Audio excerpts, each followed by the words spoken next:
Eliana, kenapa ya Bu kalau suami manis sama teman-teman atau sama klien, tapi kalau ngobrol sama istri kayak dikit banget? Ya, karena bawah sadarnya suami itu menganggap istri ini adalah orang yang sangat dekat.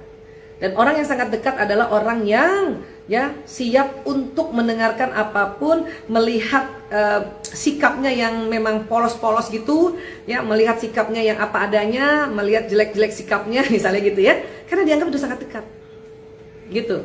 Ya, dia kalau sama klien, sama teman kan dia berusaha untuk ya selalu memperlihatkan sesuatu yang baik. Nah, sampai rumah capek. Laki-laki itu pada saat dia berinteraksi dengan teman, berinteraksi sama klien, kan dia harus bersikap baik kan, senyum. Buat laki-laki itu capek. Makanya sampai rumah, dia karena capek dan dia melihat istri adalah segalanya, pelabuhan hatinya, yang namanya pelabuhan itu adalah tempat mengeluarkan, bersih-bersihkan kapal, ya. Makanya seperti itu.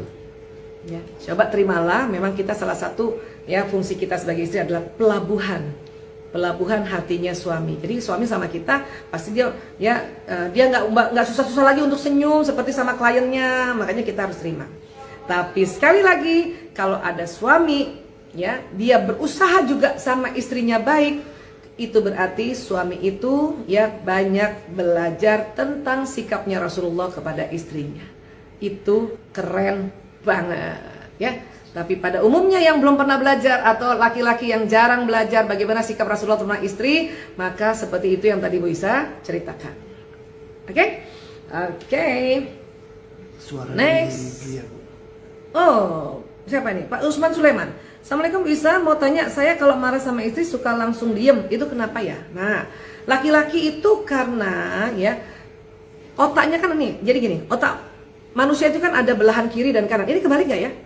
Ini Bu Isa nih pegang kanan nih, disitu jadinya kiri ya. Ya, karena mirror ya. Nah, ini kiri. Ya, nah, semua manusia ada belahan kanan, belahan kiri. Nah, otak emosi ada di tengah. Di dalam otak. Nah, pada laki-laki ya, kalau dia marah, otak kanannya yang terganggu, kirinya tidak. Apa sih otak kiri? Otak analisa. Otak analisa. Otak memikirkan, otak mempertimbangkan. Sehingga pada laki-laki pada saat dia marah sama sama istrinya atau marah sama anaknya, kanannya terganggu. Kreativitasnya sudah terganggu, tapi analisanya belum terganggu, sehingga laki-laki masih mikir, kasihan janganlah kita marah, janganlah kita bentak-bentak. Dan akhirnya dia diam. Sambil kerjain pekerjaan yang bisa dia kerjakan, karena otak kiri itu otak analisa, otak bahasa ya, otak hitung-hitungan. Memang otak bahasa di kiri, tapi kan laki-laki ngomongnya sedikit, 7.000. Ya, mungkin sudah habis di kantor. Waktu marah sudah malam hari. Makanya udah nggak bisa ngomong lagi walaupun kirinya tidak terganggu.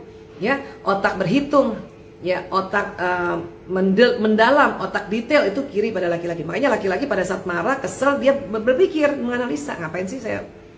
Tapi kalau ada laki-laki sampai membentak atau memukul, mejanya kayak dipukul atau apa kayak dipukul, berarti itu sudah marah banget. Ya, jadi pada umumnya laki-laki Allah desain otaknya kalau dia marah, sedih, apa dia diam saja. Ya, kenapa? Karena otaknya tidak terganggu. Perempuan, ya, yang terganggu otak kiri kanannya semuanya, otak analisa dan otak kreativitas terganggu. Ya, jadi terkadang nggak bisa ngapa-ngapain dan kelihatan ekspresinya kalau dia marah, dia sedih dan sebagainya. Ya, tapi tetap untung juga, ya, alhamdulillah Allah. Ya, mendesain juga otak, walaupun perempuan yang terganggu otak kiri kanannya, perempuan otak tengahnya atau ya korpus kolosumnya yang di dalam itu lebih tebal, sehingga perempuan masih bisa kerja gitu, masih bisa setrika, masih bisa cuci piring, masih bisa masak, masih bisa ngetik-ngetik, tapi air matanya keluar-keluar, mukanya manyun, jadi ketahuan. Atau merepet, ya, kenapa? Karena hari itu belum keluar 20.000 kata, jadi dia merepet, itu perempuan.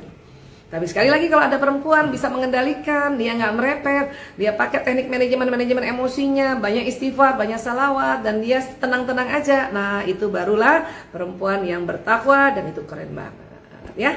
Oke. Next, siapa nih? Siti Julaiha, ya betul ya. Bu, kalau udah pernah selingkuh, boleh dikasih kesempatan kedua nggak? Kalau diminta maaf, kasih dong. Ya, kalau minta maaf. Pertanyaan cuma itu kan, boleh apa enggak? Kalau udah minta maaf boleh dong, kasih dong, ya. Karena bisa jadi siapapun yang selingkuh ada sesuatu yang tidak terpenuhi kebutuhan emosionalnya, ya. Bagaimana memenuhi kebutuhan emosional, itulah yang waktu sebelum-sebelumnya Bu Isa bahas tentang bahasa cinta, bahasa pengungkapan cinta atau konsep baterai cinta yang mungkin ya kosong ya atau lowbat. Jadi mulailah, bismillah untuk mulai lagi ke depannya dengan lebih baik. Oke? Oke. Baik. Mbak Mayarsa, aduh maaf ya kacamatanya Bu Isa udah 2+ nggak kelihatan. Bu Isa, suamiku kalau aku ngambek dan protes sama dia malah didiemin. Jadinya kalau ngambek jadinya percuma sama dia, jadi capek sendiri. Tapi juga nggak pernah digebukin kalau istri lagi kesel. Loh, lebih bagus dong ya ngambek. Karena laki-laki pikirnya gini, perempuan tuh gimana sih? Saya tanya salah, nggak ditanya salah. Laki-laki mikir, bingung juga laki-laki sama kita. Ya, akhirnya laki-laki daripada nanti dia konflik dan laki-laki pikir nanti ya saya jadi tambah konflik. Dan ingat tadi laki-laki kan kalau istrinya ngambek kan dia juga ikut ngambek, marah kan. Dan laki-laki kalau marah diam, ya sudah dia diam aja. Ya, diam aja. Dan benar itu, ngapain ngambek? Ya capek. Nah, tapi perempuan misalnya marah, sedih, kesel itu lazim, itu wajar ya. Coba segeralah dirilis tanpa harus ngambek. Kenapa? Karena kalau kelamaan juga capek, yang tadi betul dibilang tuh capek ngapain. Dan akhirnya laki-laki bingung maunya apa sih istri saya. Makanya segeralah banyak istighfar, tarik nafas ya. Kalau mau nangis ya, nangis di sajadah ya. Kenapa? Karena air mata, tangisan itu adalah kunci, adalah obat untuk pelipur lara. Ya, karena banyak orang-orang menganggap jangan nangis. Nangis saja, buat perempuan nangis saja. Kenapa? Itu akan melepaskan kepenatan. Habis itu baru ngomong sama suami. Ya, mulai ayah, aku mau ngomong sebentar aja, 10 menit. Ya, aku tadi tuh kesel banget sama kamu. Ya, makanya aku tadi nggak bisa aja ngomong kamu. Aku minta maaf ya. Nah, itu laki-laki seneng tuh.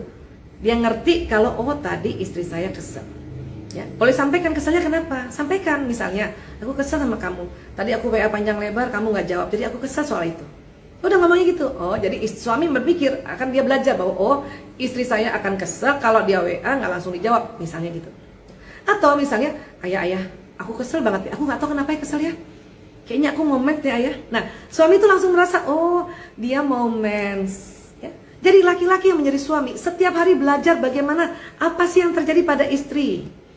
Ya, makanya kalau sang suami atau sang istri banyak ikut taklim, banyak belajar, ikut seminar, perkembangan tentang bagaimana sesungguhnya riset-riset yang terkini, itu jauh lebih gampang dan memudahkan untuk memahami satu sama lain.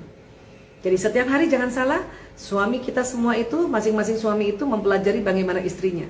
Dan dia juga kadang-kadang mengambil kesimpulan yang keliru kadang-kadang. Kenapa? Karena tidak ada dasar ya yang bagaimana sesungguhnya. Ya, nah sekali lagi tolong dimaafkan juga bapak-bapak itu ya.